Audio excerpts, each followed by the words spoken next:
Hi, everybody. Welcome to Eating Peace this week. A journal exercise for you. This is a really interesting question that I ask often in my retreats or with people that I might be working with one-on-one, or the teleclass that I do that's a Eating Peace immersion.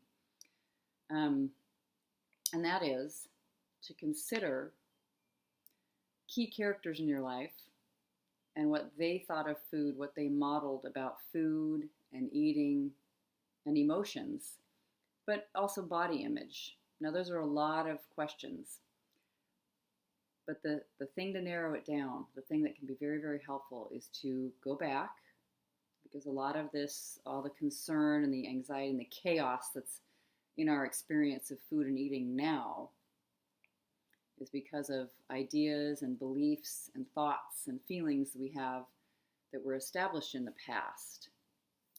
So go all the way back and think about your dinner table, if you sat at a table.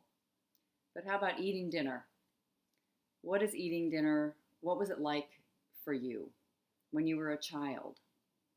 And if you like, you can even break it down further and sort of think about 0 to 8 years old, like 8 to puberty, and then puberty to when you left home.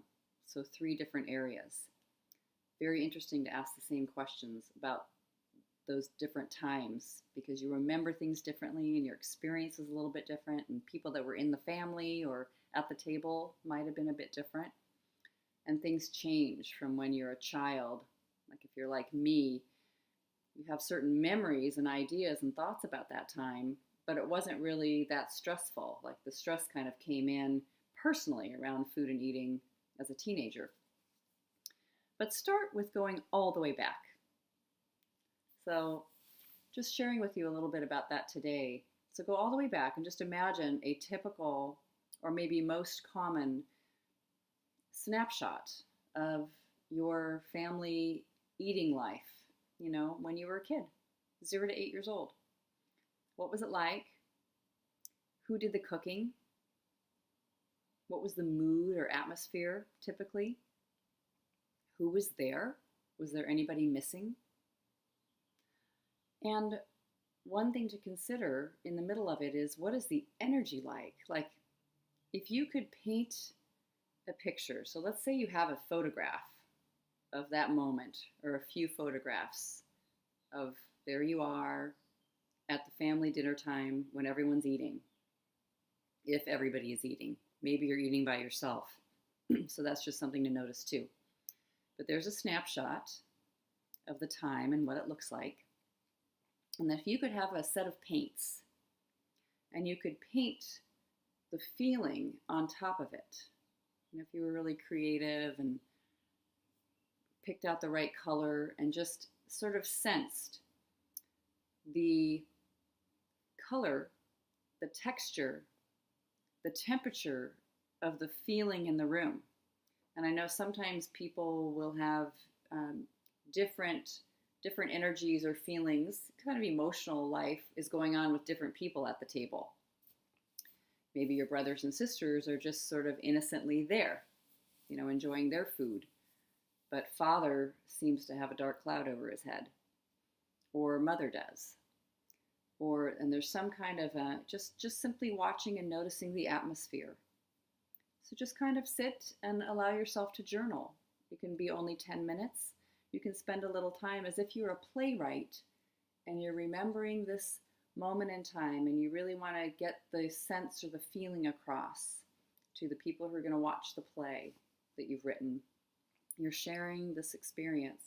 It's almost like you're sharing it really with yourself, to be able to look and see.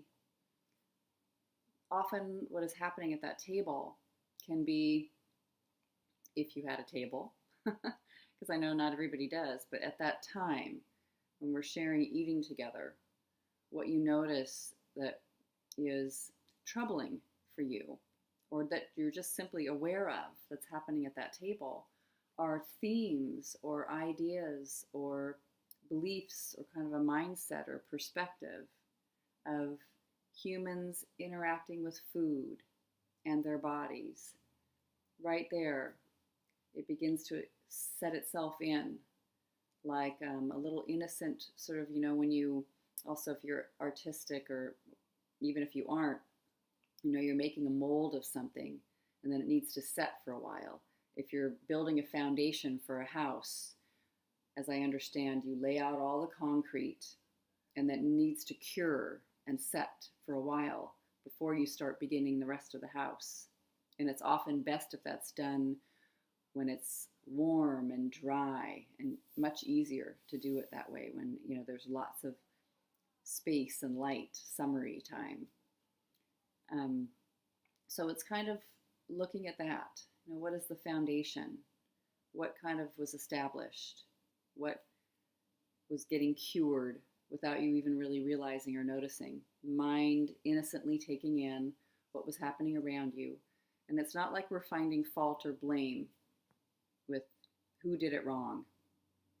It's just noticing. It's noticing what we became aware of, what we gathered, what became our perception, the glasses that we put on and see through when we think about a major meal of the day, which is often the last one of the day. Maybe it's the midday meal in your culture, but you just notice the one that draws the most people, that had the most important or impact.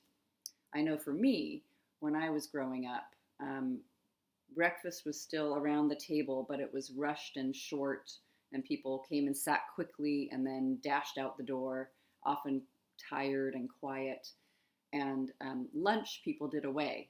The midday meal, you were at school or at work, busy, off doing things. So the dinner table is the one where everybody was gathering. And you might even need to let people know if you were not going to be there. Kind of unusual. But, sitting together at the end of a day, sharing food, and really noticing what that was like, what happened there, can have great, great insights. So just write in the journal. And if you have anything that you really particularly notice that you're interested in sharing, you can leave a comment here or write to me, grace@workwithgrace.com. It's very, very helpful to notice the impact of these early times sharing food with people, food with people who were extremely important to you. And sometimes the insights can be really enormous. Like, wow. What you want to notice, or what you will notice probably as you write and you're aware of that scene and what it was like and what the conditions were and what the feeling and temperature and texture and nuances and how you describe what was happening emotionally. What you're aware of, too, with food and what the attitude other people have at the table about the food, and what the attitude other people have at the table about bodies, and if anything was said about how you're supposed to eat and when you're supposed to eat and what it should look like and maybe what your body should look like, but just the sense that you get about what the rules are or what the success is or what anything that you're aware of, what failures are about life that were shared at this table. So just notice and see. All right, let me know how it goes.